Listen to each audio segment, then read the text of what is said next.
the lead arrival to come. They can have a seat. Everyone, Matthew Weinstein. I'm sure everyone went through the course description. They know what they're attending. I'll have them fill you in. This is a course that is definitely needed for what we are experiencing in the market. And no one better than Matthew can guide you through this, okay? Great. Thank you. Okay. Text me if you need anything. Yeah, pleasure. All right, Okay. everyone enjoy. Well, first of all, I want to take the opportunity to thank Celeste for organizing today and for the Reese family for having me in as a guest to your offices.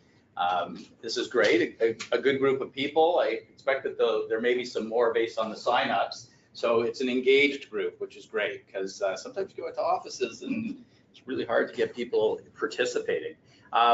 So I'm with a company called Morris Real Estate Marketing Group, and I just want to sort of quick poll. Have any of you heard of our company? Okay. Oh, you're a client. Okay, terrific.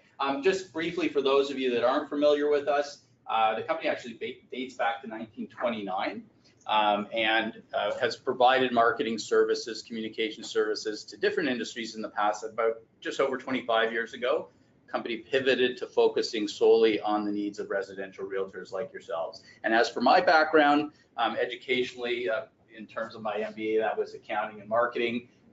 In my past professional roles, I have been involved in client acquisition, sales, obviously, and retention. And I also work with agents on a day-to-day basis and have been over the last 10 years in terms of geographic farming. And for what it's worth, my mom practiced real estate for 20 years. So I have some insight into what that day-to-day experience can be like. And if I take you back to when you started in the business, anybody actually brand new, less than a year, let's say?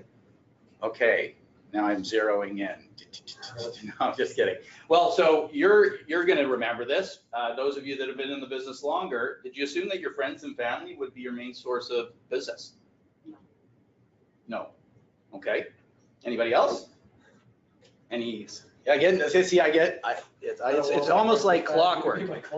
I get a sort of knowing look like, that's not the right assumption to have. And also, there are exceptions to every rule.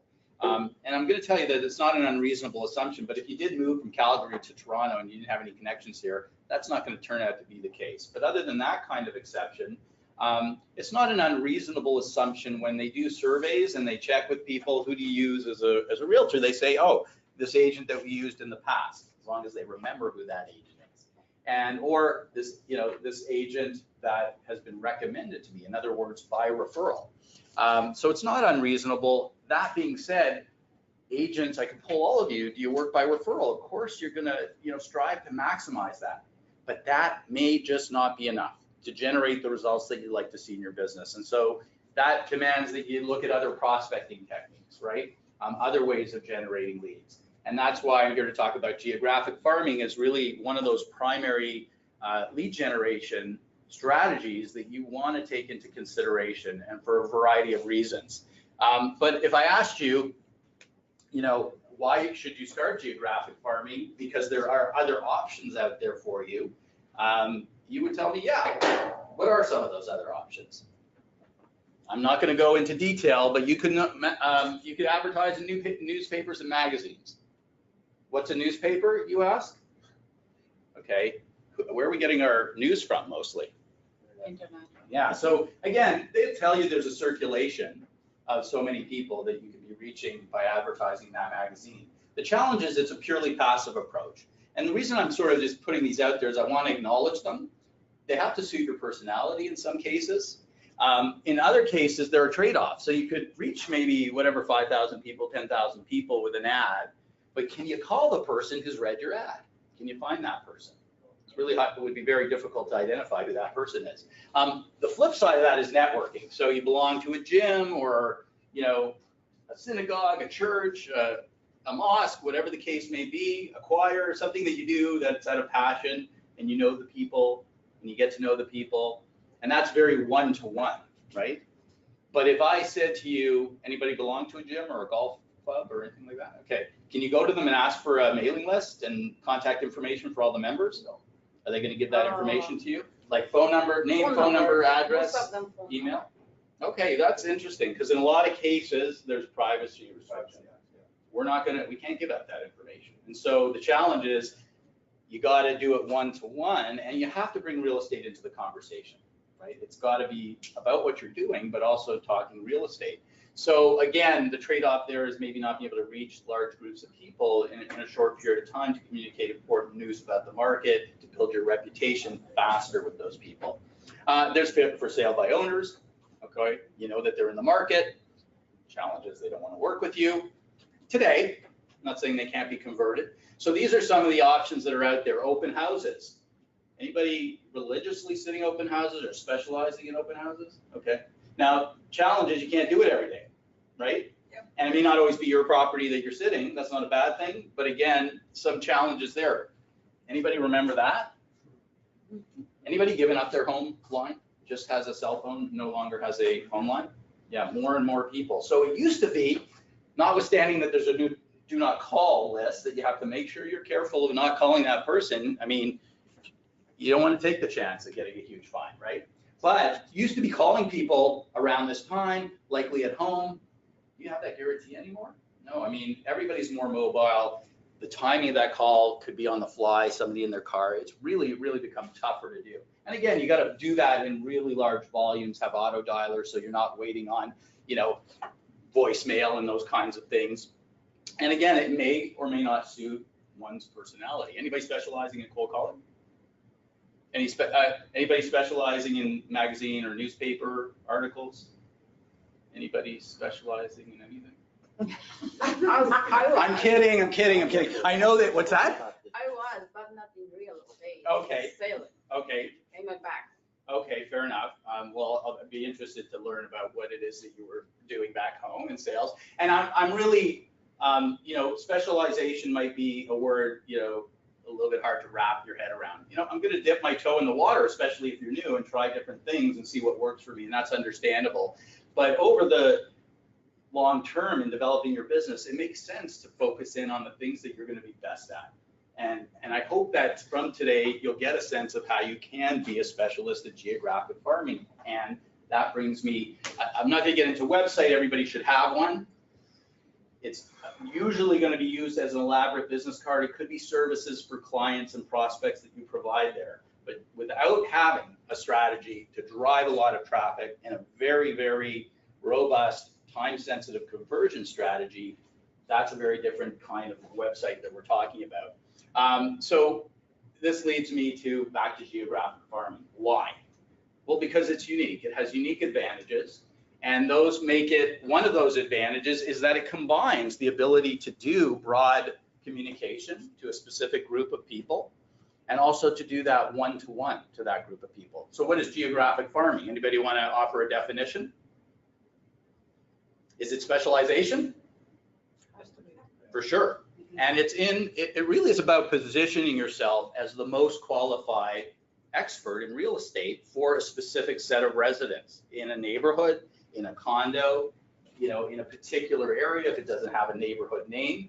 And that is really the goal, to not only have the greatest share of what we call mind share, people knowing who you are in the field, but ultimately to get the greater share of leads, inquiries, and conversion, of course, into sales. And from that, of course, you get purchasers. So what are the advantages? Well, just from a bird's eye view, again, specialization. Look at the market, it's huge, right? You're taking, here we are sort of in the center core, which goes all the way to the lake up to, God, I don't know, Newmarket now, right? I know that's sort of beyond the GTA, but huge. Now you go east and west, a massive market.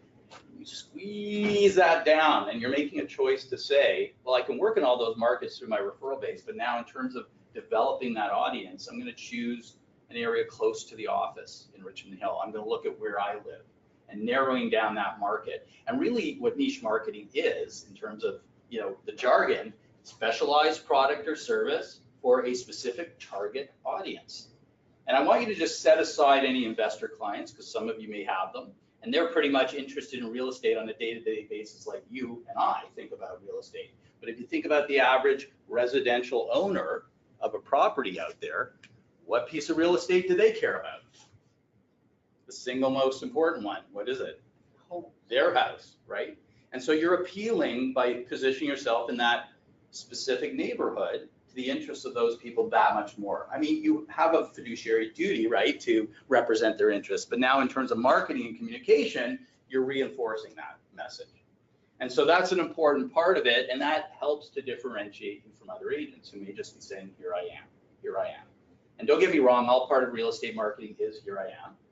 But again, positioning yourself with the greater expertise focused on that particular neighborhood is a very different way of representing yourself.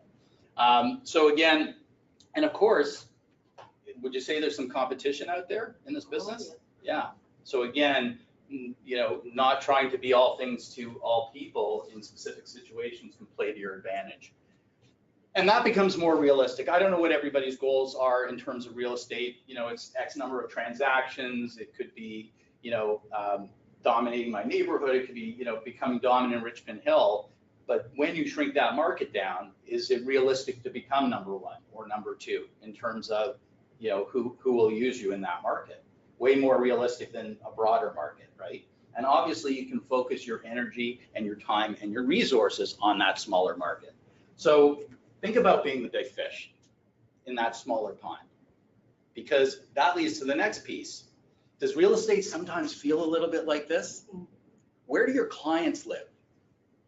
For those of you that have been in the business 8 or 9 years, or I don't know, anybody here over 10 years?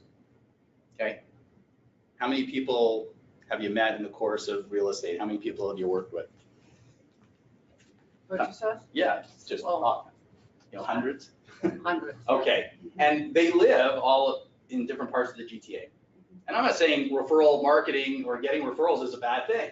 It's just the nature of the beast, right? That you have to go wherever they are selling or buying.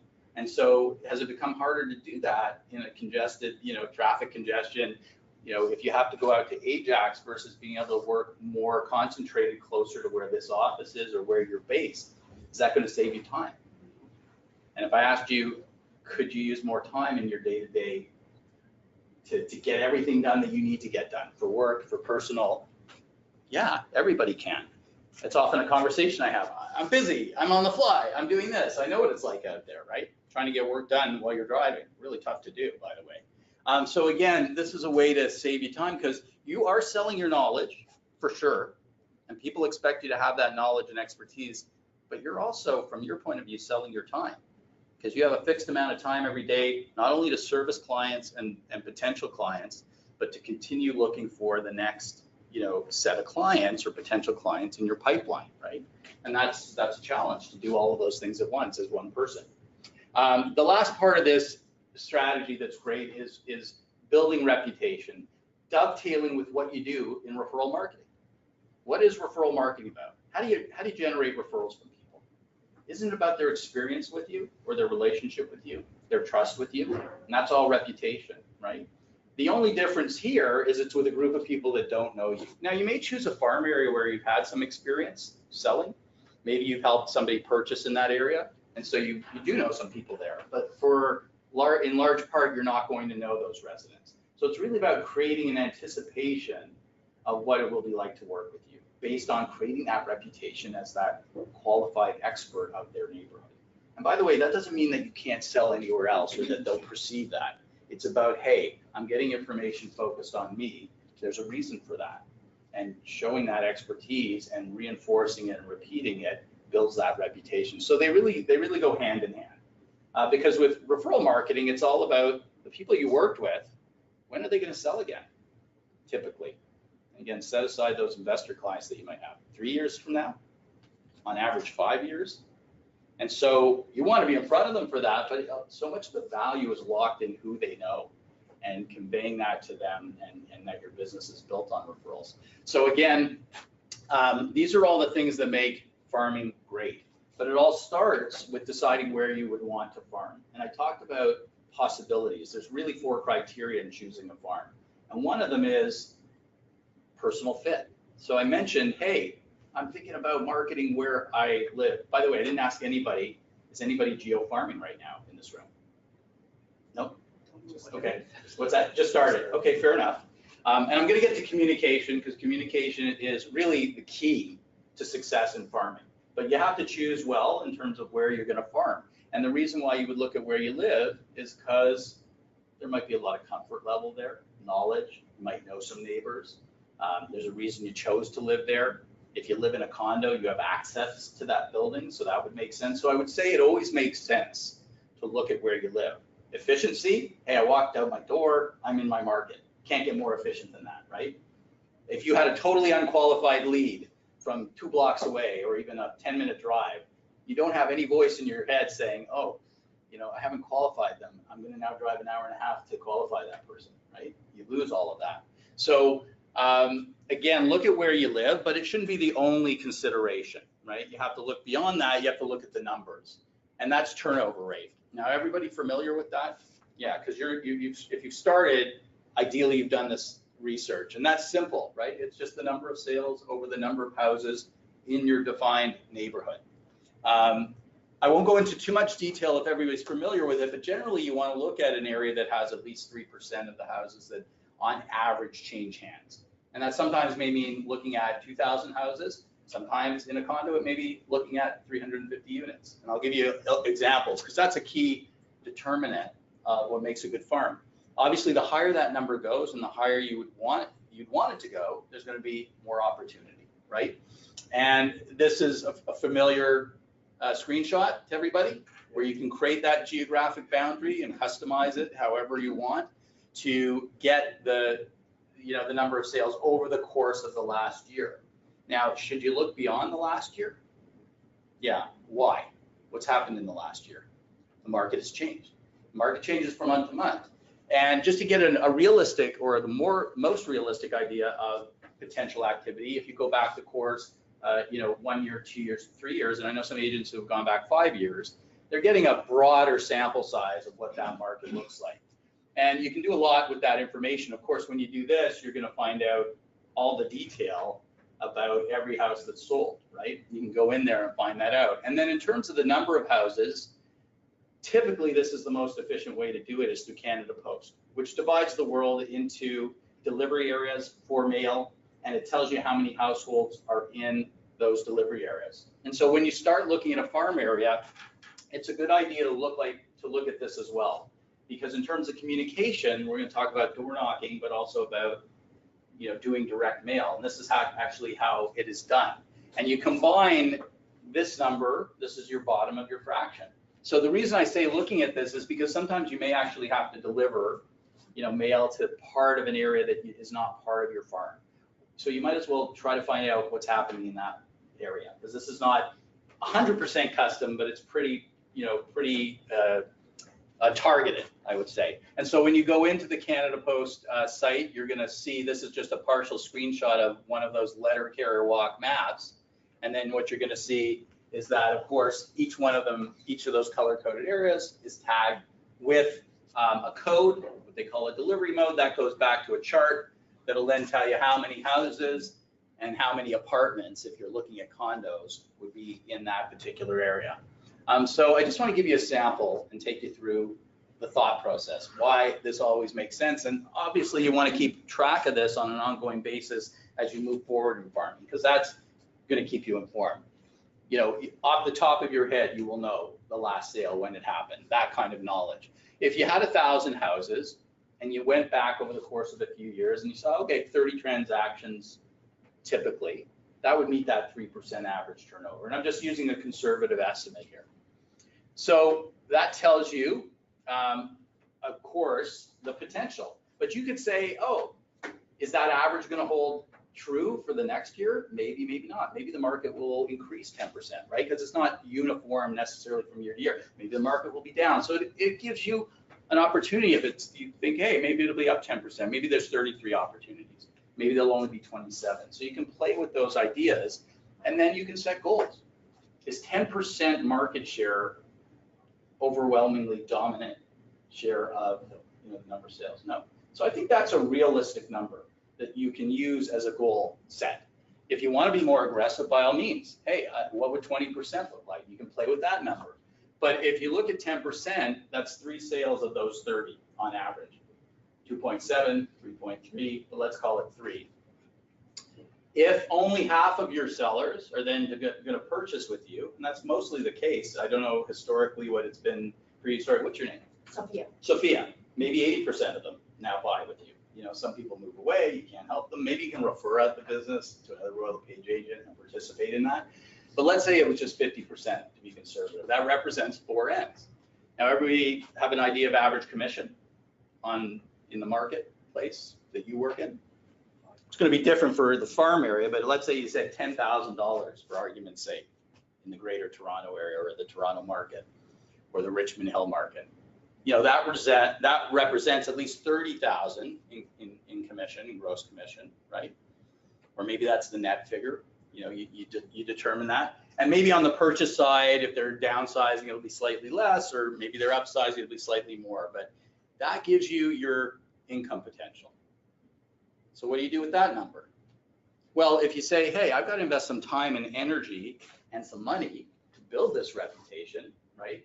Because people don't know me yet. What would be reasonable based on that potential income return, you know, based on that scenario? And I would say, you know, are you going to invest $40,000 in a farm area? That's pretty, you know, hardcore. Yeah. Look, if you've got the means to do it, I know people that have invested that kind of coin. Okay, but the average realtor is going to say, hey, whoa, you know, I got to be fiscally responsible here. I've got some other, you know, investments and expenses. But it's not unreasonable to consider 25% of that potential return as an investment in your farm area through a variety of communication.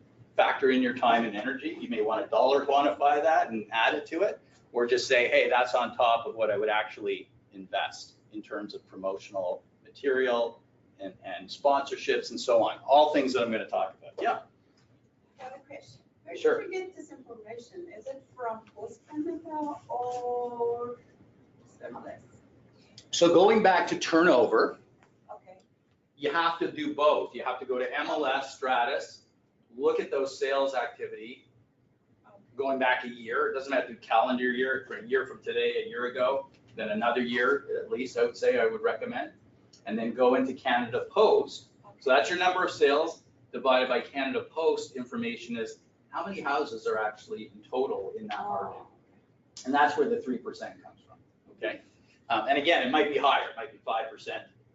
It could be lower. And by the way, lower doesn't mean you don't farm lower. If you want to go for a high-end market, a luxury market, that's viable too. It's just that, you know, there's going to be different approaches that you take to that, and with the understanding that there's going to be fewer opportunities, right? So it may take longer, not just to establish your reputation, but to have one of those opportunities. Payoff could be great, right? So again, for, you know, similar amount of work, maybe it is more work to market that property. And then again, going back to the whole idea of lead generation and complementing the idea that, hey, I work by referral and I want to get more business that way, these people become part of your database. And they all know 2 to 3 people sometime in the next year they're going to have that conversation about a real estate need. And so again, it's feeding into your database. And just sort of an interesting thought there as we think about referrals as purely database. What's in my database? But there are a lot of agents that have built up their database through farming. Meaning, if they hadn't farmed, they wouldn't have that many referrals. So it's one thing to say, hey, you know, 90% of my business is by referrals. Trace that back. Where did that business come from? Some of it may have just been relationships and so on. But if you farm, you could probably trace a lot larger percentage back to actually farming as having this residual effect that keeps going, right? As long as you continue farming, and of course, as long as you maintain a great referral strategy with people. So again, the other thing that happens here, so 2 things. We talked about motivational, personal fit, where do I want to market, play to my advantages in terms of who I know, how much I know, the people that I'm going to be interacting with, turnover, which really even trumps that, is more important. Sorry, I did use the word trump. And then you've got also the size of the farm. But before I get to the size of the farm, because that's kind of an interesting one, what else do you learn when you go into MLS or Stratus and you do this search of past history? What will you find out about? Or maybe I should say, who will you find out about? Other agents. Exactly. So there is competition, everybody's acknowledged that. And I put that, you know, I would say even 4th on the list in terms of importance, because can anybody think of a neighborhood? First of all, has anybody thought of a neighborhood? Well, sorry, what's your name? Chris. Chris, sorry, yeah. So Chris is started farming.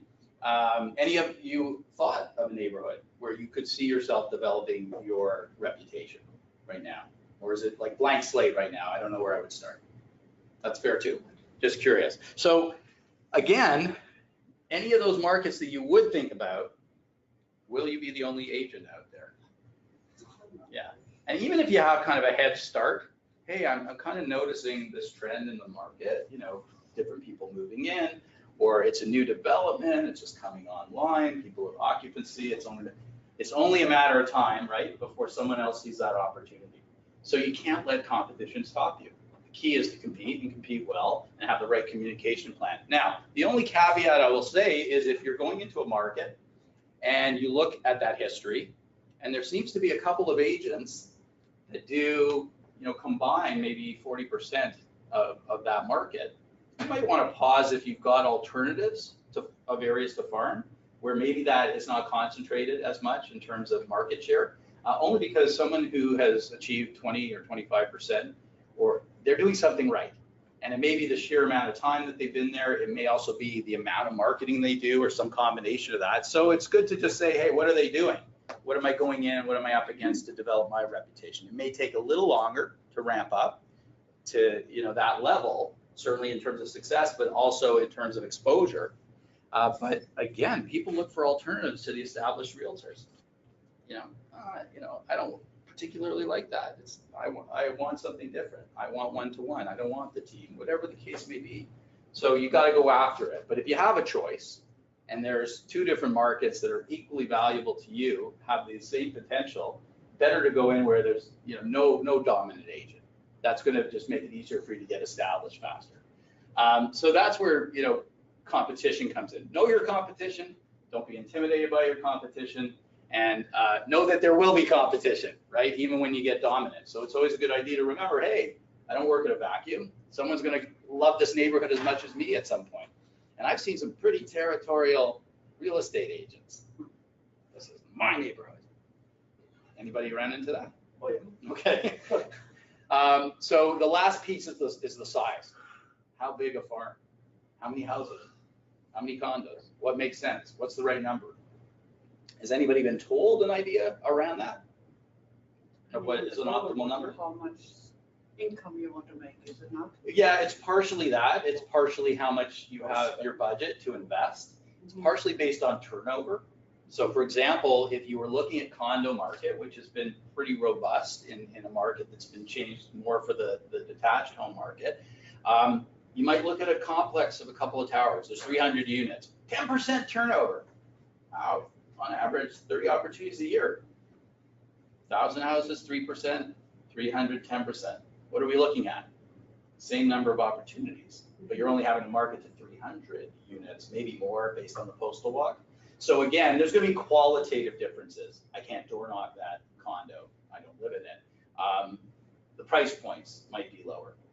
You know, so there's qualitative differences, but it's really about the number of opportunities. So you got to look at turnover too. That's why, you know, look at what you're looking at. You know, hey, do a condo market, this market.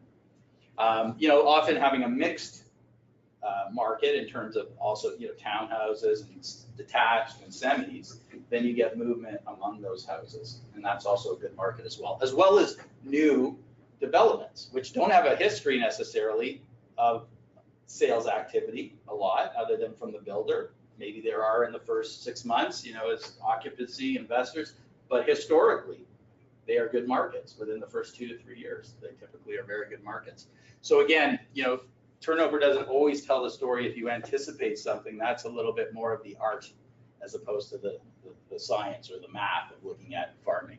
But again, so in terms of size, I'll just give you an idea.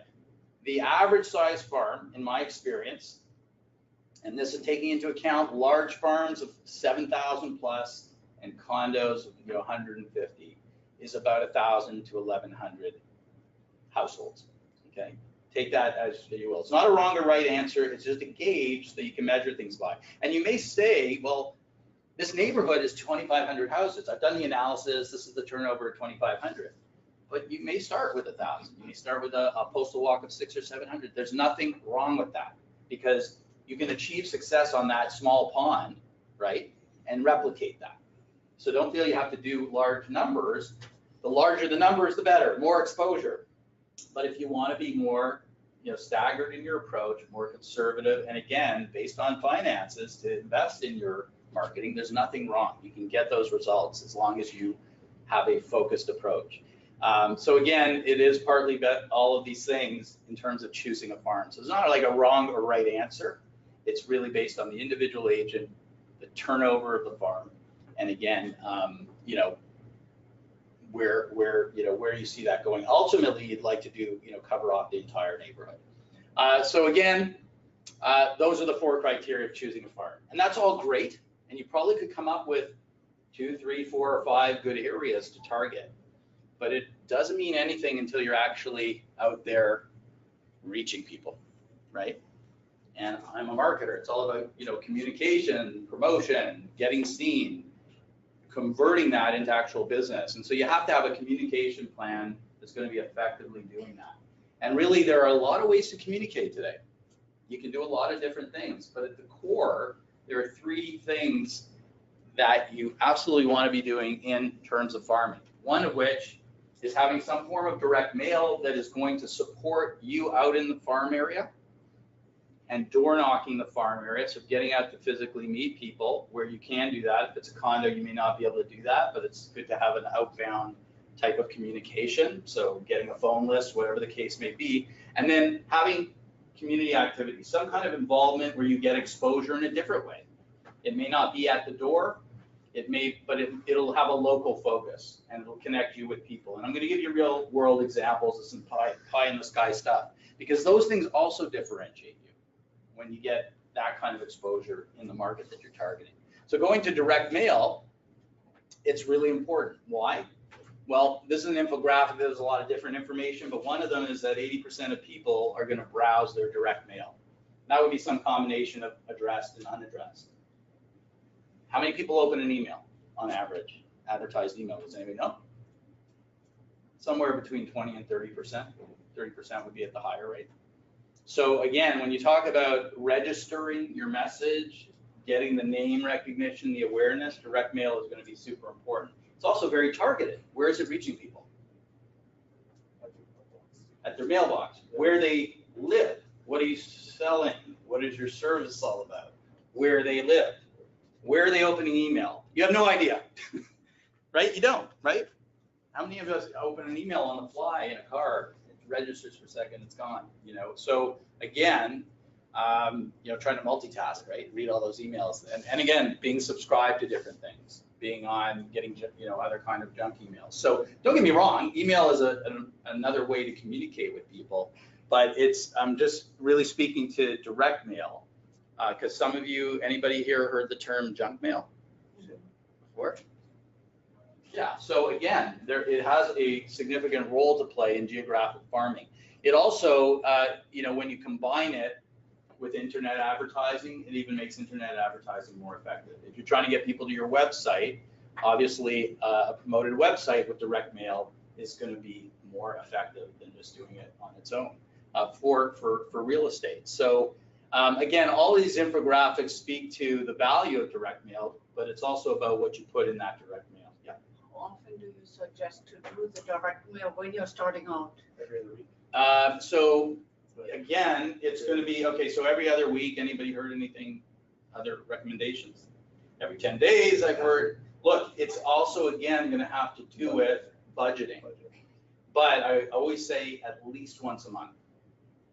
Why once a month? I mean, once a month, your real estate board puts that information on the market, the status of the market. So as you, as the expert focused on that community, you should be out there communicating your value proposition, your knowledge, and knowledge of the market, at least on a monthly basis. But yeah, if you can do it more frequently, you're going to build your name recognition and awareness faster. If you're doing it in combination with door knocking, of course, that's going to build things faster. If you're doing it in combination with kind of a signature activity that you're a sponsor of, or promoting, or attending, that's going to help, again, further do it. So really, as a marketing rule, the more communication, the better, but you have to do it within, a way that you can be consistent every month, which allows, but also over time, right? because a reputation, you think about your reputation among your clients, took time to build that up. And it's going to be true, of course, in the farm area. And so that's the other part of timing that's important to remember, which I'll get to. But this is the value proposition. What's your message? The message is, I'm the most qualified expert in my field for your neighborhood. You don't have to say those words, but that's the message that they're getting, that you're reiterating, that you're reinforcing. So what kind of content would help to reinforce that reputation? Knowledge of the area. Yeah, so knowledge of the area. You've done the research, you're keeping up on the research. Sales activity clearly would be part of that, but just knowledge-based articles. You know, can you put information about the importance of staging? Is it still the same as it was when it was all the rage of when it came in? Yeah, it's still, you know, garners a 10% premium on your you know, selling price. Or which repairs would be most important to make on a house that needs repairs to, again, get the best price for your property. There's all kinds of topics, right? And the more experience you have in the business, the more you'll encounter those for those of you that are new. But sharing that out reinforces your reputation. When you have past clients, putting out a testimonial from a client to a farm area, people that you don't know, is that going to carry some of that goodwill from that person who knows the experience of working with you to those people who don't yet know that? Absolutely. Those are things to, again, speak to a track record. And it's not all about, hey, I'm great. Let other people speak for you as well. It's really about saying I'm experienced and I have that knowledge, because that's really the primary interest that people are going to have. And then there's a likability factor as well. So if you go beyond the real estate content and now you talk about, hey, what's happening in the local community? What are some of the things that people are thinking about in terms of development, in terms of construction, in terms of, you know, fundraising activities, local fairs, school fairs, whatever they may be? Does that now take you to a different level of differentiating yourself as a professional realtor? Not only having the real estate knowledge, but being in the know. And how much real estate marketing do you receive right now? Daily basis? Okay. Do you see a lot of that in the typical real estate marketing? Yeah. So differentiation, again, right? Getting that message out that you're connecting to people, that you know people. And I'm going to give you examples because I have clients that actually do this. And I'll give you examples, but the quality piece is really such a subjective thing. At the end of the day, how you represent yourself in terms of what you physically send out should match with your perception of how you see yourself professionally and how you want people to see you professionally. And of course, taking into account that there's a competitor out there and how do they represent themselves. You have to be yourself, of course, but you also have to create value in the quality of what you send out there. So the other part, again, and these are just examples of messaging around creating that expertise, that theme of expertise. So you can't use the word specialize. I don't know if you've read the RICO advertising guidelines, but that's a word that you're not supposed to use. There's a lot of words you can use that say the same thing.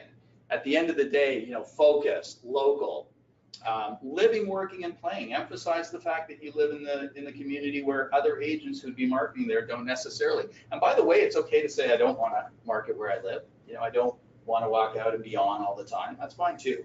But there are advantages, of course. Again, speaking to track record, speaking to the style of housing. You know, selling fine homes. Knowing the market changes impacting your neighborhood. It's such a simple, what we call positioning statement. But whoa, doesn't it speak to what's happened in the market? You know, how have things changed? How much are they changing? How much will they change? Does anybody know?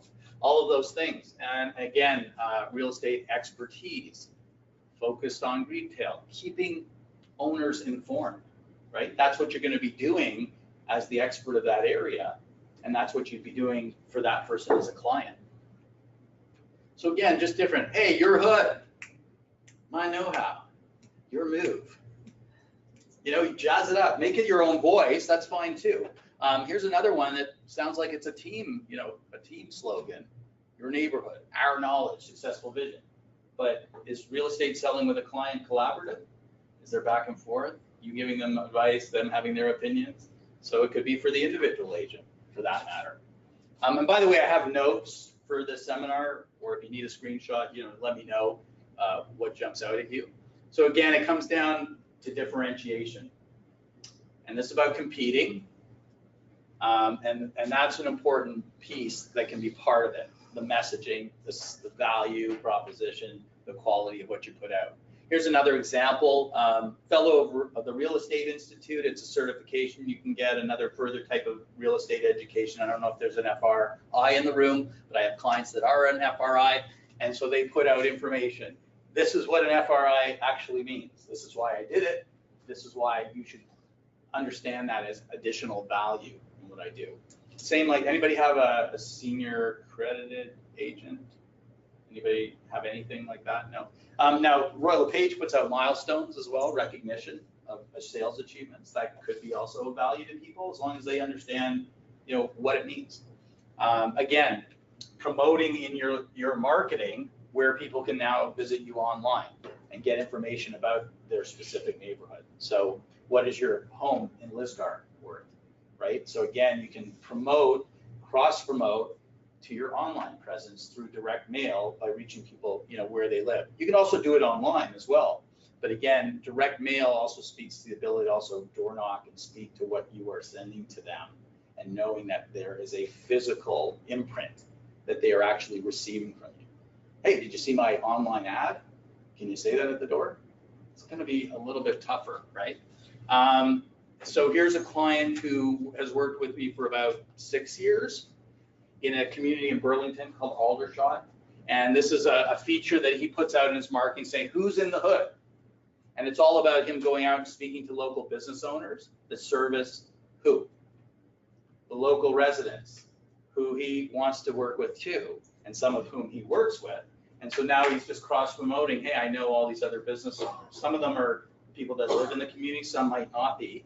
And he's done that pretty consistently to, again, build his reputation as someone who knows everything real estate and local about their farm area. And again, you won't always have time to do things like that, but if you keep them in mind, those are things that will be different, okay, from what most people say. Don't get me wrong, you do have to say I can sell your house in for the most amount of money in the least amount of time, but that's something that people know and expect and will have heard before. And so are there things that you can add? Can you engage people through promotional activities like a contest in your marketing? Not every month necessarily, every quarter, every 6 months. Erin Mills is in Mississauga. There's a mall, the Erin Mills Mall. That promotion is now related to, hey, if you answer some questions about, maybe it's trivia about Erin Mills, when was it established? Maybe it's, how long have you lived in the neighborhood? Maybe it's liking your Facebook page, and then they're going to be entered into a draw to win one of, 10 $10 gift certificates, 5 $20 gift certificates. So maybe that $100 is part of your marketing budget. But it's around the community, right? It's focused around the neighborhood. Yeah. Sorry, it doesn't work, this address. Pardon me? It doesn't work. The scar home value.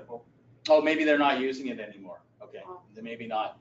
It's not a sample. It was actually from an actual client, but I don't know if they're using that or they changed it.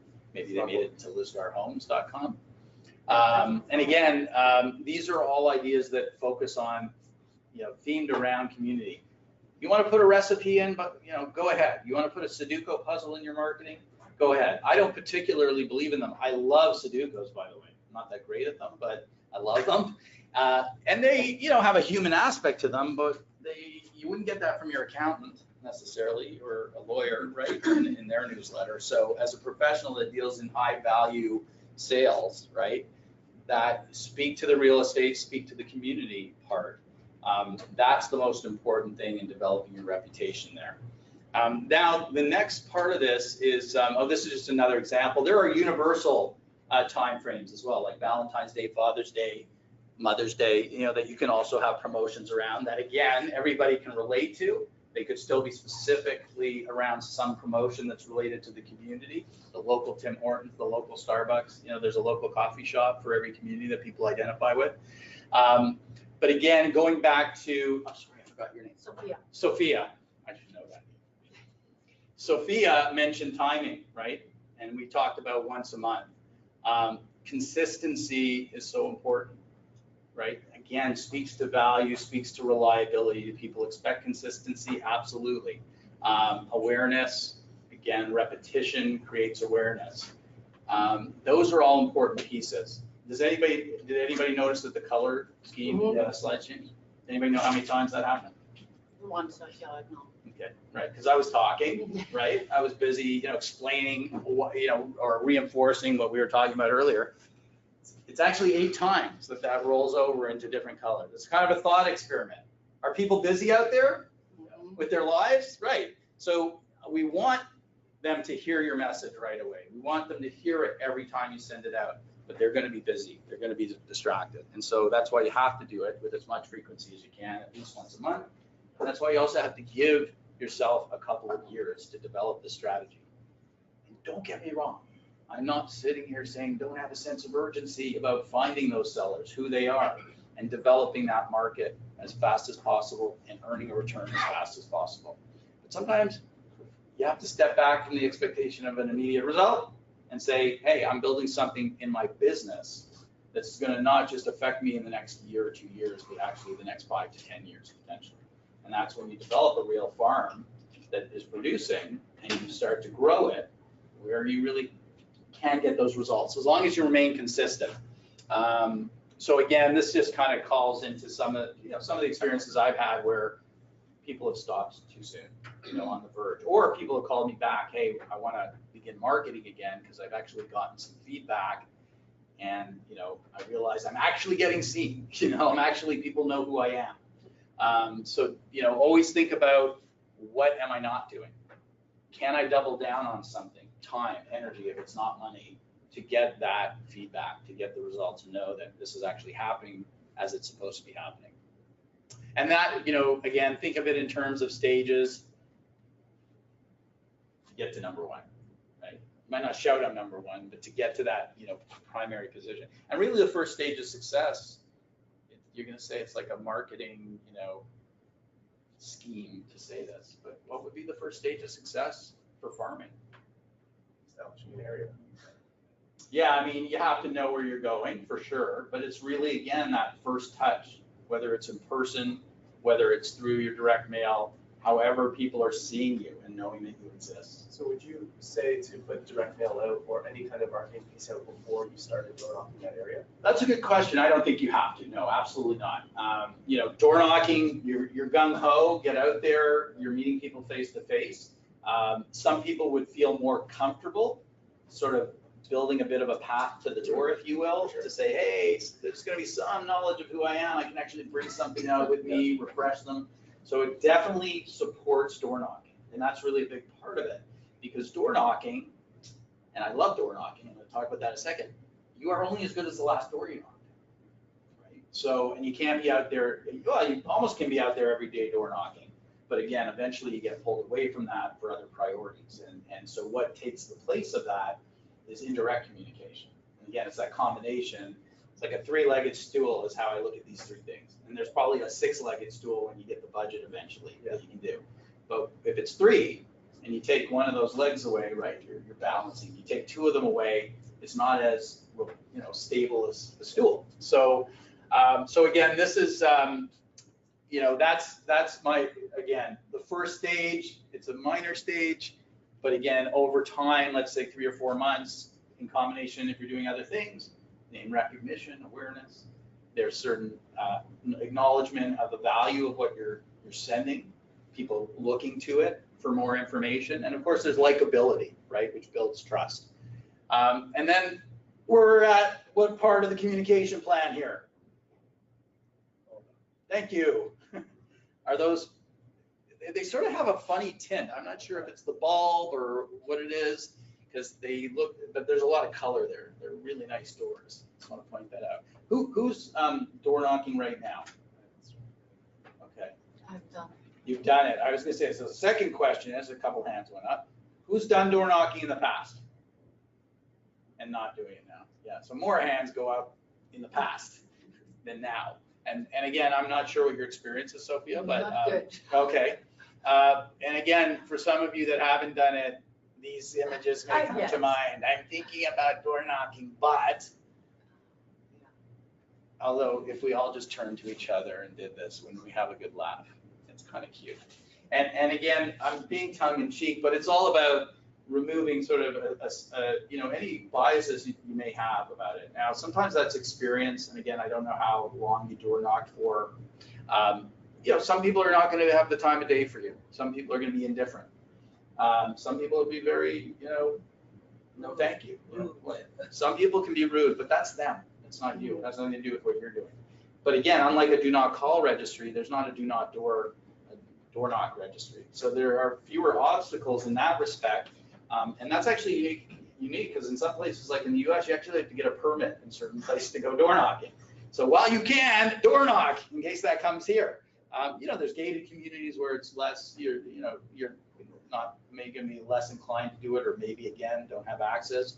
Condos, not typical, although I have spoken to an agent that's door knocked in condos. I don't recommend that, but again, the whole idea is, perception. And there are going to be those people that were rude, but were they the rule or were they the exception? If you knock 100 doors, are they all screaming, get out of here? No. And the other thing is that when you knock 100 doors, sometimes there's going to be nobody. And then the next day, there's going to be 10 that you have conversations with. And so on average, maybe it works out for every 100 doors that you knock, that you connect in some way with 10 people. Does that always lead to an appointment? No. But it could lead to permission, and permission to keep in touch, permission to market, to qualify further. And I know that door knocking is about that approach that you take, right? What are you going to say? It's very different if you have a listing and or a listing coming up, and you go around that listing to 20 or 40 doors, and hey, that's activity driven. I have a specific purpose to promote that listing. And then you do it again for the open house. It's another reason to be out in front of that same group, get another one-to-one touch. And after the sale, do it again. Looks like our pizza's arriving. So I may have an interruption here just to pay for that. So you may, again, you have these 3 touches potentially around activity. It's more about what do you do when you don't have that? Because that's simpler in a way, right? Everybody can wrap their head around it, how that time and energy is being spent in the promotion of not only you, but the activity. Because who's going to show up at the open house? Probably a lot of those people that you're speaking to, right? Oh, come out, would look forward to speaking to you. So again, it's about what you say when you're going to door knock and there isn't any particular activity. Is he waiting for me to go out there? Oh, okay. Maybe he's not. No, he's, yeah, I thought he was going to come in. He probably didn't want to interrupt. Yeah, okay, perfect, thank you, okay. So what does that look like? Should I do the door knocking script before or after I pay? I think I'll wait, pay, and then do my door knocking script. I do have the handout, right? I don't have the actual script, I do. It might be a little bit different than how I'm delivering it, but I'm happy to throw that together. I will I'll bring it over. Oh, you're bringing it in? Yeah, it makes Okay. more sense, so Okay, that sure. they can also, like, Oh, this is gonna drive everybody mad. You're no way you're gonna be paying attention to my door knocking script with the smell of this pizza, but that's okay. We could also take a break and have the yeah, pizza. that probably would be a Would you great like to do idea. that? Yeah, I think that would be a great idea, up to you guys, right, and concentrate. We can do that. We can do a 5-minute break while you're eating. Actually, I can speak while you're eating pizza. So I can deliver the door knocking while you're eating pizza. The if that works. multitasking. It's like Fonzie getting ready to jump the shark. Yeah. We gotta wait for the next season, to find out what happens. Good, if it's building up like curiosity and intrigue, that's part of it. I couldn't have planned it better. It's just inadvertent. I tell you, it was a part of the plan. Oh, sorry, yeah. Go ahead. Don't worry, I left it here so that whoever wants to serve himself and then just proceed. See, Matthew is special, he got special pizza, not the usual cheese. Oh, this is good pizza. I know, so, Like yeah. for a company that makes so Yeah, many pizzas, right. it's a very good pizza. Absolutely. And not your typical flavors maybe, so I don't know. Can you tell I'm a foodie? It's kind of cool. Yeah. Thanks. Oh, maybe super card. Oh, Try it again. Or it wants to do it. Usually the MasterCard.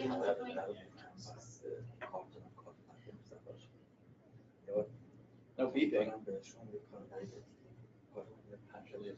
Yes. Yeah. Okay, thank you. Here you go. Great. Have a nice day. Thanks, you too. So I'm serious, really, if you do want pizza while it's hot, I'm happy to take a break, or should I just continue? No, you can't constantly. There you go, come on, I knew somebody was gonna do it. If you're worried about offending me, don't worry about it at all. Or you're not having pizza, that's okay too, if you're just like, I insist, I don't eat pizza. By the way, there's vegetarian, no, there's vegetarian, there's vegetarian, there's lots of vegetarian. Sorry, go right ahead. I was gonna say, this is, Thank you, Matthew. yeah. You're welcome. That's why I just started using something else. I literally just got access to it, so it's like a software that allows me to see which agents are in the area. Right. So I'm kind of focused because I've grown up in Keswick market, and Keswick has a lot of new development going on. Okay. And a lot of the new development is within the last year, so there's a lot of resales coming up within that first year. For sure, it even happens this first year, but it'll probably be. And there's 550 homes going in the next 2 years, so if I establish it there, yeah, You exactly. get people. Yeah. Yeah, exactly. Yeah, so I'm just trying to figure out where to set up shop. Inside my door. Well, that's, Yeah. I can't think of any better. You gotta travel in real Oh, estate, that's, you know what I that's mean? totally, I already have it, You don't have to do Ajax, and Yeah. Pickering and Markham's. Yeah, Yeah, and, you know, it's challenging. It's challenging. It's a good thing when you get a referral, Yeah. like I said, but you know that, hey, I gotta be doing this and doing this and doing this, so, yeah.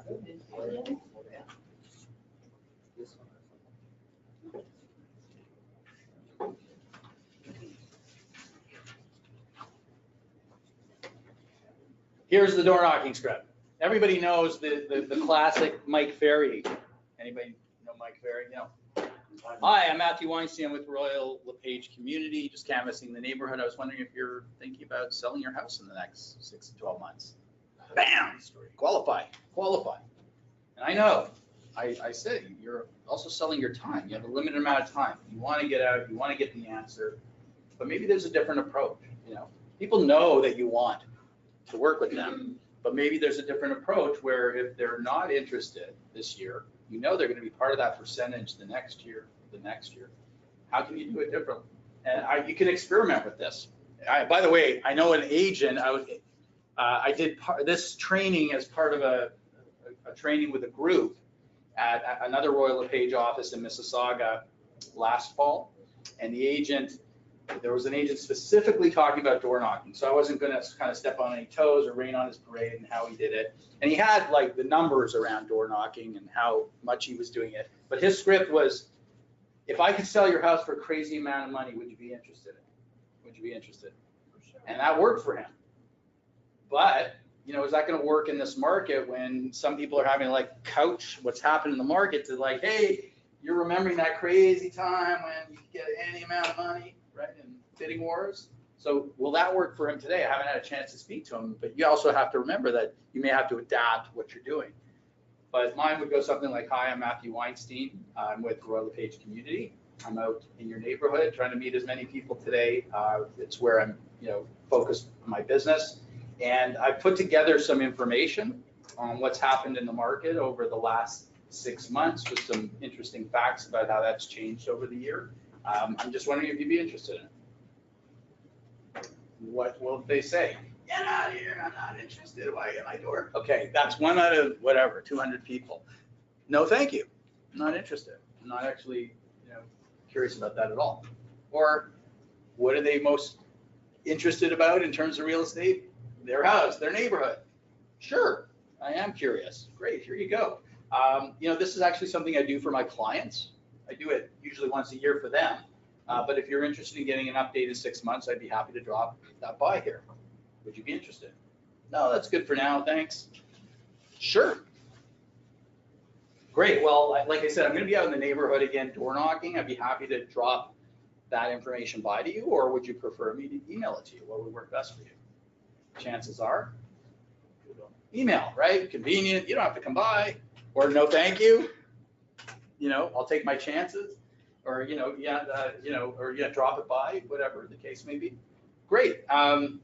I don't know if you'll be comfortable with this, but when I send an email like this to my clients, I always leave a follow-up message to let them know that I've sent it, because people are inundated with email. Would you be comfortable leaving me with your phone number?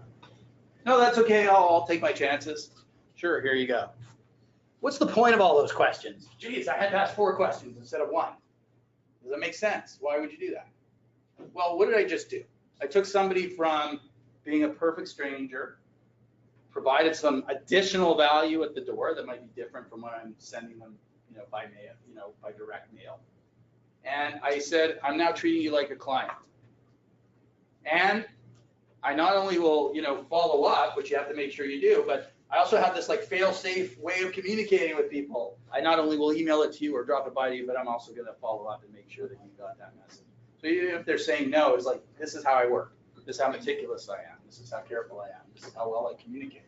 And if they're saying yes, you haven't even asked them if they're selling. But are all those yeses maybe an indicator that they're more inclined, that they may be interested? And at the worst case scenario, they've just opened the door to you communicating in some follow-up manner to them where you can further qualify them. Because even if you're in a 10% turnover community of 2,000 houses, how many people are not selling in the next year? 90%. Does that mean that they're not valuable to you in the future, that they can't potentially be sellers in year 2 of your strategy, year 3 of your strategy? Do they know people?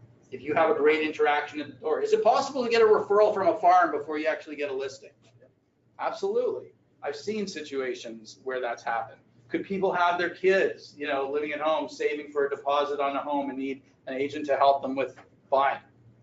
There's a realistic scenario that's happened. I'm not saying that's the goal. The goal is to get the sellers, but there's all these kinds of potential unintended positive consequences from farming if you have permission, if you ask for permission to stay in touch, and maybe qualifying them that way. Now there's the indirect way. You know of any of your neighbors that are thinking about selling or buying. But chances are if they've been door knocked, they probably have heard that, right, sometime in the past. So maybe you can undermine their expectation of what it is they're going to hear from that, from you as a realtor going out into that neighborhood. So again, take it as you will, experiment with it, see if it makes sense. They know that you're out there, to earn business from the neighborhood, but they may want to see some value. They may want to see, how do you actually do things? And then of course, it takes you from just being a name and a photograph to this is the sound of my voice. These are my facial expressions. This is my body language. And that's really where you shine the most, right? Is those interactions one-to-one. That's where so much takes place in terms of the satisfaction, the potential for referral, getting people on side with the strategy on pricing, all of those things, right? You're doing a lot of that by email to some degree, during the transaction, but it's before you get that listing, it's all about that one-to-one. Yep. Do you recommend to have the information package? The door knocking? Yeah. Do you recommend it? Which packages? The information, that's the package I don't. Well, again, it may be premature to leave a large package. I mean, it depends on your budget in terms of the kind of information. I was even thinking about something very modest that's just professionally done on Royal LePage stationery that would have, a summary of some information that you could leave with people. I mean, if it has some more colorful content, that would be even better. That's your one chance when you do interact with them. How do you want to make that first impression? You may only have that one chance, right? At least for a while to do that. So to expand on this fact, yeah, I have a few family members that have been in real estate a long time. Family members? Yeah. Okay. They focus more on like Rouge Hill, Pickering, that area, and I'm learning farming from their system. Okay. And it's all branded marketing. Okay. When they do anything direct mail, door to door, even at their listing presentations, they won't leave any of their numbers behind. They'll take everything back with them because it's for clients, right? Because a lot of people are taking all those numbers and stats and calling somebody else or doing it on their own or just doing that. So would you suggest doing that as well in that farming area? Is having look, there's always a risk that somebody's just testing your knowledge, yeah, and taking that to use it, with somebody that they may know. Yeah. I still think it's, you're doing it with integrity. Yeah. And you can't control every situation. And if that's what they, connects with them and shows that you're willing to provide that information. Yeah. And again, it may not be an entirely comprehensive, detailed every angle of what's happening in terms of stats. Or you can say, for that follow-up, you can also sign onto my website, here's the information, and get regular updates. You do have to provide your information when you do that, but that's just so that I can make sure that You get the right information for what you're looking for. Yeah, More exactly. detailed. Okay. Exactly.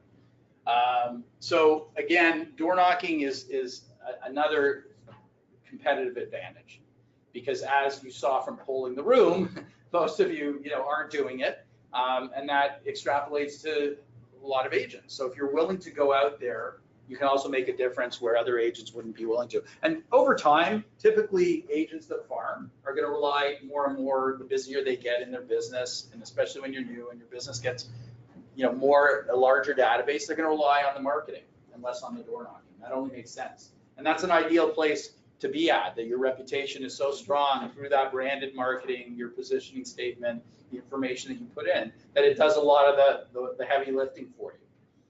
But when you're starting out, again, and it may not be day one, it may be it may be month 6 that you start that process. This is going to make a difference. That's the bottom line. And again, do enough of it that you get a good sample size, that you know that you're making progress, but have some value at the door. And again, there's other ways that you can get exposure, maybe through, and this could be part of your door knocking. Again, not in day one, it might not be the first thing that you're going to do, but maybe in month 7 or 8, like today, okay, I'm starting in November, go out at the end of the spring market. And now I'm thinking about, hey, what about an event in the community? Or something that goes on in the community that I could be a sponsor of. Maybe that could be part of your door knocking. I'm thinking of coordinating a food drive or a clothing drive for the neighborhood. I'm wondering if you'd be interested in participating in something like that. If you live in your neighborhood and you have a driveway, could you volunteer your driveway? Hey, this is the drop-off point. You're gonna have the drop-off this particular week to raise, to get clothing donations for Thanksgiving weekend, whatever the case may be, or that Thanksgiving week. Let's give thanks and let's give, let's pay it forward to someone else. And you call the donation company to pick all that stuff up from your place. That could be it, for example. Again, school fairs, community garage sale, sponsorship. So it might not even be something that you're spearheading. Like, I'm not creating this, but I know there's a spring cleanup that happens in the local park that everybody uses, after the winter. Because unfortunately, there's stuff that falls out of the garbage, it gets messy, and I've seen that as well. So maybe I'm going to sponsor that. Maybe there's someone else who's actually doing it, but I'm going to actually participate in that. And so you just want to show up. Again, maybe it's engagement in terms of incentives, for people to participate in your marketing or contact you or give you information. Maybe it's a movie night in the park. Where I live, the counselor, does those twice a summer. So he organizes everything. He gets all the equipment. Hey, wouldn't it be great to add popcorn and, juice boxes to that evening? I'd be happy to do that. Can I get on board? Spend whatever, $30 on that. And then you show up. And hey, here's a plug for, so-and-so, they're your local realtor. They wanted to participate in the evening. And, I just want to thank them for, contributing in this way. Just giving you different examples. These are things that happen. So going back to community activity, how can you engage people? There's other ways too. I mean, I kind of call it reverse door knocking, but could people come and meet you somewhere, whether it's at that event or a local Starbucks or a local Tim Hortons, on Sundays between the hour of such and such, come and have a coffee on me. I'd love to answer any questions that you have about your neighborhood, about the community, about real estate, what's happening. This is just an example of, maybe talking about downsizing. Is there a neighborhood that you're focused on where, hey, there's a lot of these people living in, mature houses, larger houses, there's a transition happening. I see that happening more. Could this be relevant to them? Maybe I bring in people that talk about how to do that properly. Wealth management, what do you do with the equity that's in your house? How is that going to contribute to your future outside of that house? Again, local barbecue. May 6th, I was surprised when I saw this, because May 6th is kind of spring market, you're busier, but this is when the date was. See you there, says Riley. Who's participating? Riley, Brockington, Enbridge, So not something he's necessarily organizing, but saying, hey, I'm a participant in this local market where I've set up shop, if you will, as the local agent. And he'll be out there, there's a barbecue, maybe he's contributing to the barbecue, again, he's helping to clean up.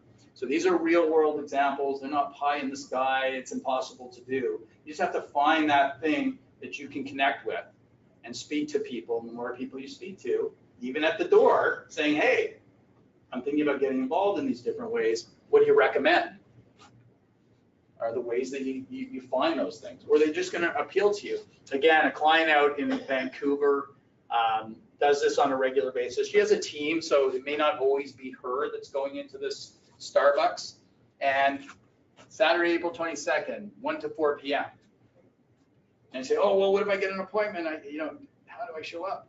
I mean, I know your schedules are unpredictable sometimes, but you got to make a commitment. How many people does it take to show up to something like that for it to be successful? One. Yeah, one person. And the nice thing about a Starbucks or Tim Hortons, every neighborhood has one that everybody kind of can identify where it is. You got Wi-Fi, you can do work, you can be productive, right? And I'll be the person wearing my Royal LePage pin, or I'll be wearing a bright red shirt, I'll be sitting at the bar, the coffee bar, wherever it is. So again, these are ideas that maybe, again, people come out to you, you invite them out. And again, if it doesn't work once, it doesn't mean it doesn't work, because those people are distracted. So try it a few times. And again, you can even talk about it if you go out door knocking. You're gonna see, my marketing coming out to you, and I'm trying to regularly be available on Sundays at this time at the Starbucks. So, if that ever works for you, or you go out regularly, you'll see me there. Stop and ask me a question anytime. So again, let's go full circle back to where we started. You want to have your business primarily based on referrals, right? And repeat business through clients. But depending on where you're at in the business, your database may not be large. Sometimes even a good database can go through cycles of being busy or less busy. Have you ruled out some of the other prospecting techniques that I talked about, including Sophia door knocking as part of geofarming? You have a different view on it now, right? Is your database producing enough leads? And so when it comes down to it, if that's just not enough, what's your current plan to build on that? What strategies are you using? And what I'm saying is that with geographic farming, it's the right strategy. It can fit with any plan, and it can really contribute to your business, again, not just in the coming 6 months. Now it's about exposure, through the fall market. It's also about building towards having a busier winter of prospecting and a busier spring next year. And then the next cycle, right? Because there's going to be another cycle of people. And that's an area that I can actually help you implement. And that's with our geographic farming system. And what I'd like to do is take 5 minutes to hand out the brochure on that, explain it to you briefly, and I'm here to answer any questions about it as well, okay?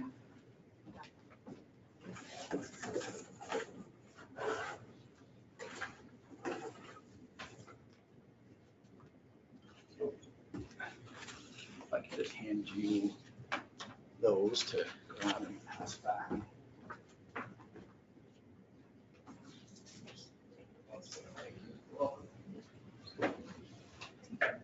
And I'm not sure if there's enough there, so thanks.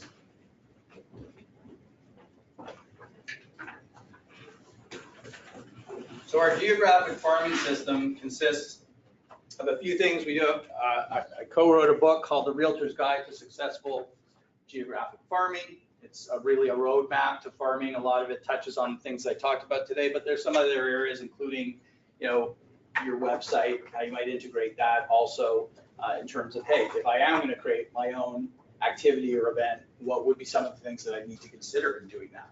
But the centerpiece of what we do, you will see inside the brochure, actually a few samples of our community market report.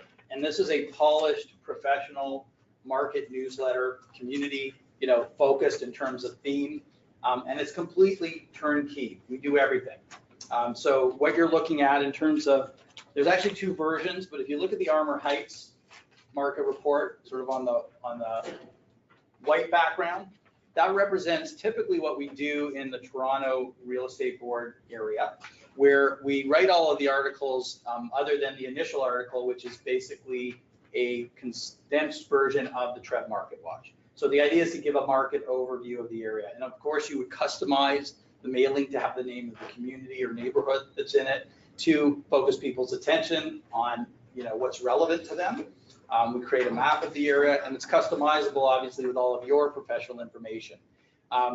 All the other articles are brief articles, about 250 words, that will cover a specific topic on an aspect of selling or buying. And there's also a message in what we call the community corner, as basically, keeping people up to date and inviting them to get in touch with you with any question regarding real estate, that you're there to be of assistance to them.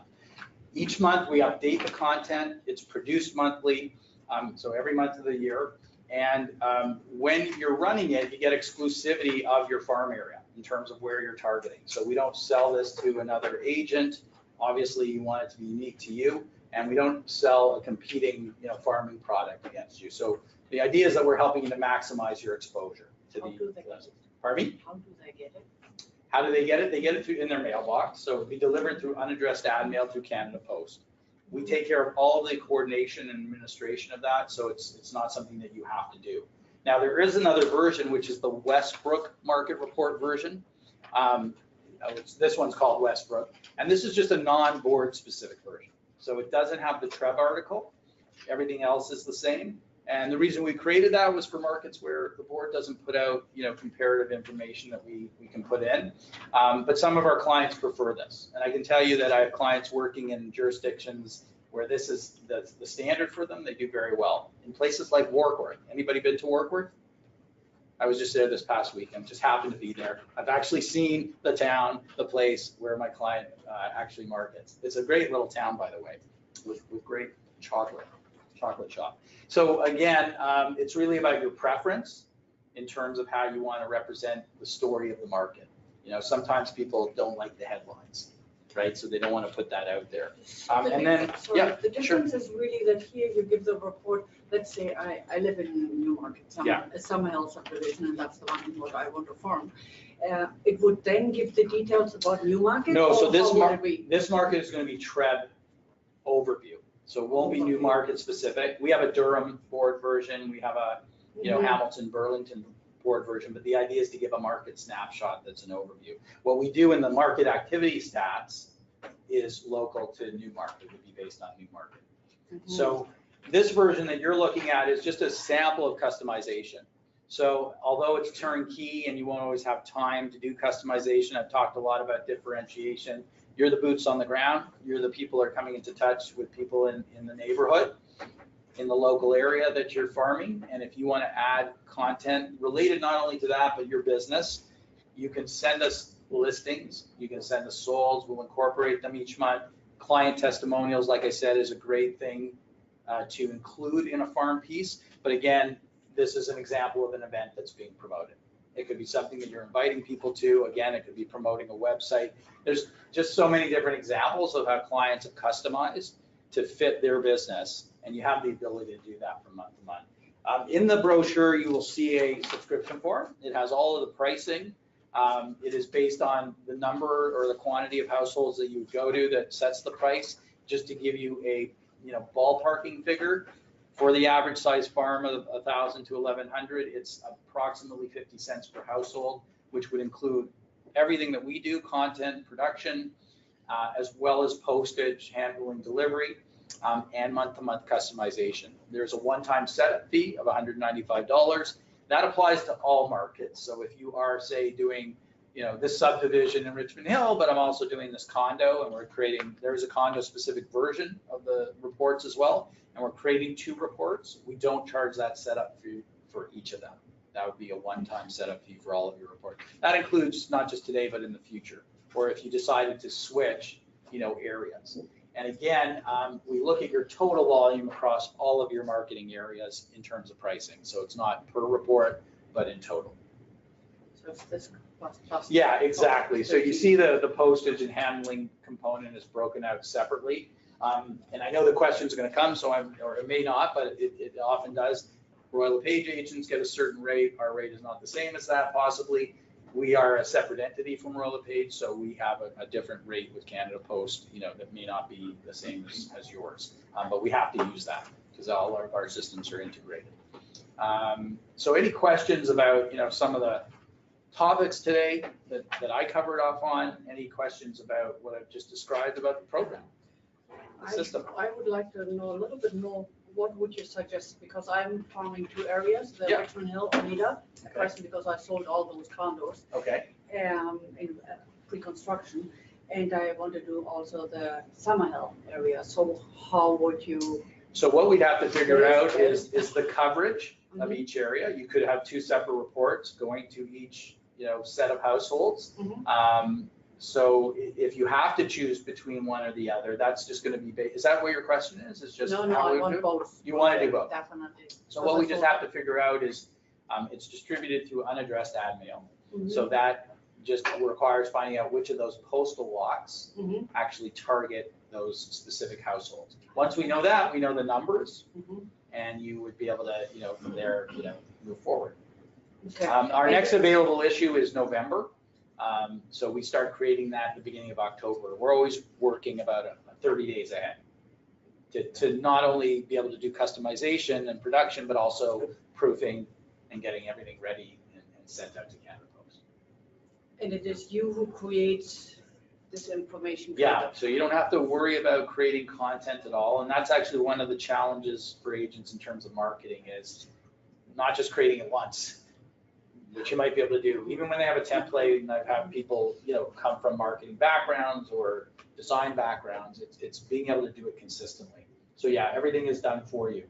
Again, with encouraging you to add your own information or send your information to us that you want to include. And of course, because we're working across Canada with different clients, different markets, a lot of ideas that we can share with you that may resonate and say, yeah, I could do that, or this is what I'm looking for, is someone doing it, and we can certainly assist with that.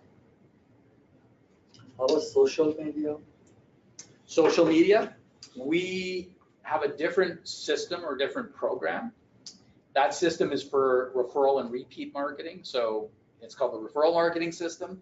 And that system does have a component that is based on social media. There's options within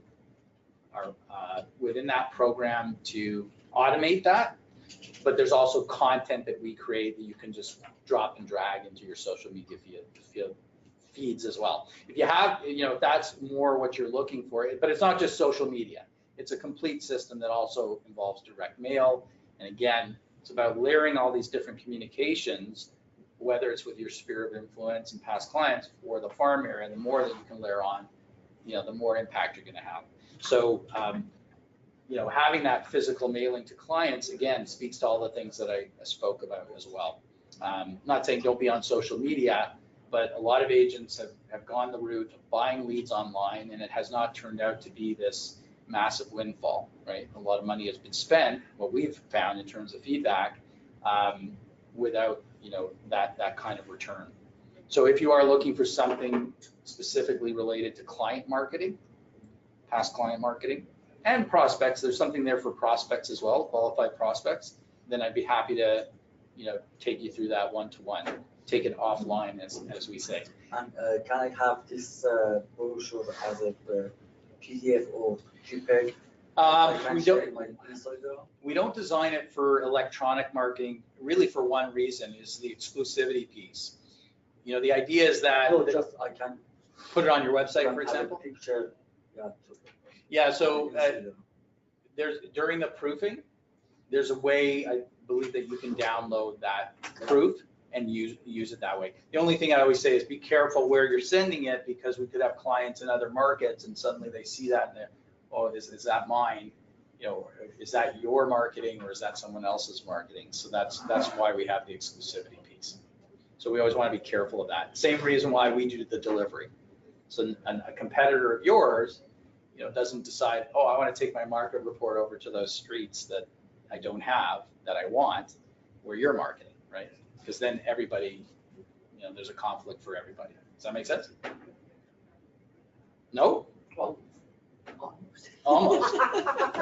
Well, I think you'd be calling me pretty quickly, No, I don't going, want to why send- is this person No, sending I your don't market want to report send to the- my houses? I want to check my Facebook. So Oh, no, I get that. No, some clients have done that. Some clients have done that.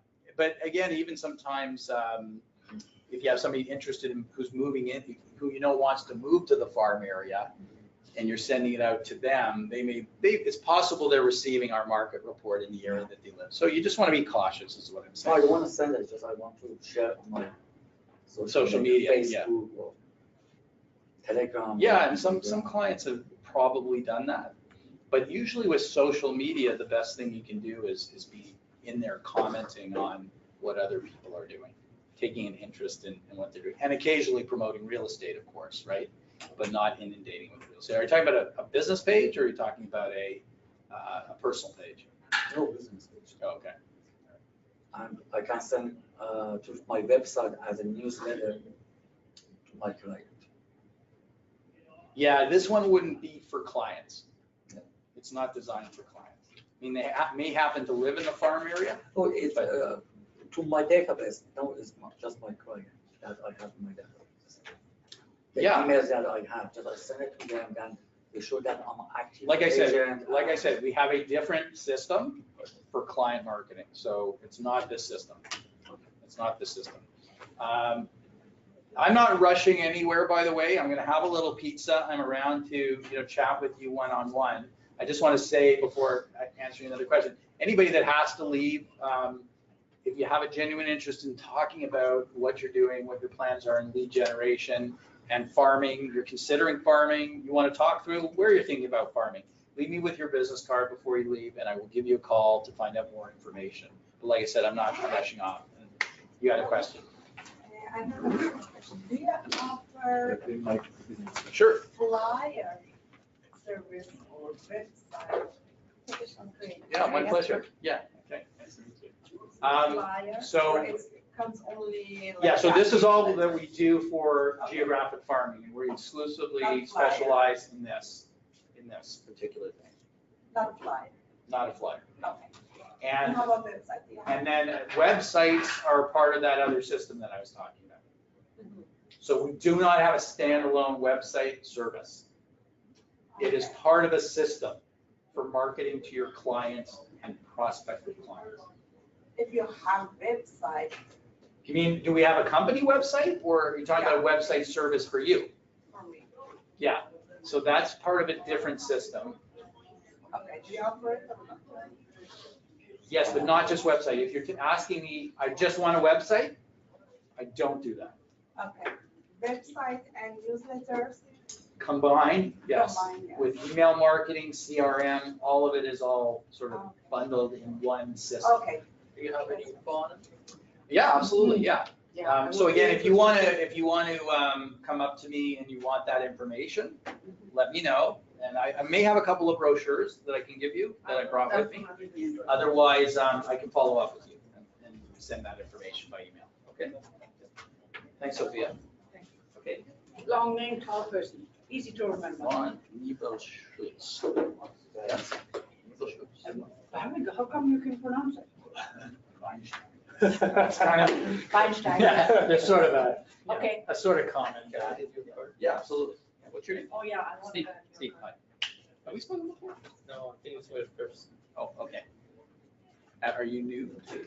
No, Many moons. Yeah, absolutely. Take one of my cards. I already work with my Oh, aunt, that's they're the good. ones who brought me in, Yeah. and we use Exact Contact. Yeah, okay. So that's, yeah, so. The CRM database. Okay, TBNA. Yeah, so my aunt, my uncle, it's all of our last names, spelled original. Yeah, yeah. So is there, for this direct marketing, Yeah. is it seamlessly paired with the CRM? Are you able to? So really what this is a funnel, what you generate from the farm is a Yeah. funnel into the. And then we manually put all of our And then- stuff in. Yeah, I mean, or if, let's say, in this case, you're saying, hey, go to our website, sign up for this Yeah. information on such and such Keswick community. When they go in, you're gonna capture them as something, and Okay. then you would have that follow-up. And you might want them to specifically, respond to a certain email address Yeah. that captures that. But the website, if they do the form there, it automatically goes into Yeah. that. Okay. If you just wanna get, hey, Keswick real estate stats at gmail.com, So that you know whatever you're promoting in there, that's tied to that email, then you can just create, you know, an email address for that market. Yeah, but it's really, this is sort of, you know, once you capture that lead, what are you gonna do? Right, all the follow-up, and so that's where the system that you're using now will support that. Now, you're Morris clients, correct? Yeah. Or just Exact clients?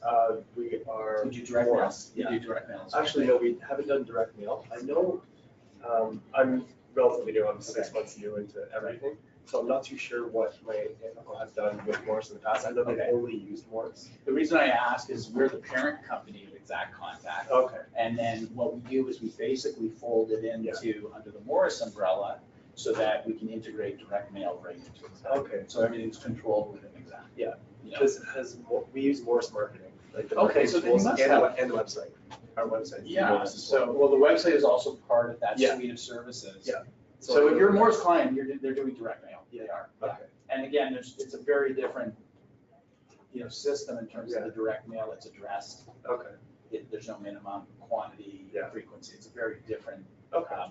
you know, style of communicating because it's with people that you already know. Yeah. Right? So it's very different. So than with marketing. past clients, Past clients, exactly. because that's And something there's also, I would be dealing with, because, you're also interested in that. Okay. yeah, because I'm more than 30 years in pre-construction, so. Yeah. So it's, yeah, so I can get you some information on that as well. And it is, And that's the area where I'm. there's also something for farming, yeah. prospects in there as well. Like, so if you qualified somebody and you're looking to convert them into a client, so they've not been a client, there's actually two different points. So it's a little bit more of a conversation to take you through it, because I want to make sure that you're clearly understood it, but it is primarily driven or designed for, you know, keeping in touch with clients to encourage referrals, as well as, you know, repeat business. Yeah. So because. And obviously you can be farming and doing that at the same time, but it's just a matter of prioritizing, so. So it's roughly, if I calculated this correctly, so around $560, including taxes, to do the flyers a month. Yes. 1,000, Yes. because you said the number. Yeah. Yeah. You're right. Yeah, That's I right. have to come and see. And you mentioned, actually, I should just jot it down so I don't forget. So you mentioned two areas. Summerhill, New Market. Yes. And